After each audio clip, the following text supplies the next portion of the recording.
এটাই কারেক্ট যে তোমাদের সঙ্গে এখানে যেটা দেখতে পাচ্ছি বেশ কয়েকটা দিন বা কিছু মানুষের জন্য তো বেশ কয়েকটা মাস তোমরা নো কন্ট্যাক্ট, এবং সেখান থেকে সে কিন্তু ভালো নেই বন্ধু।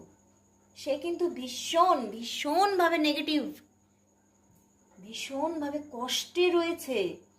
সে বুঝতে পারছে সম্পর্কটা হয়তো ভেঙে চুরে শেষ হয়ে গেছে, সম্পর্কটার মধ্যে আর কিছুই অবশিষ্ট নেই, সম্পর্কটা একদম হয়তো এন্ড। বাট তবুও কিন্তু সে তোমার প্রতি যে ভালোবাসা, সেই ভালোবাসাটাকে ত্যাগ করতে পারছে না মন থেকে। মন থেকে সেই দিনগুলো, যে দিনগুলোতে তোমাকে পেয়ে নিজেকে ধন্য মনে করেছিল, যে দিনগুলোতে তোমাকে পেয়ে তার মুহূর্তগুলো এত আনন্দময় হয়ে উঠেছিল, সেই দিনগুলোর কথা সে কিছুতেই আজ ভুলতে পারছে না। বারবার তোমাদের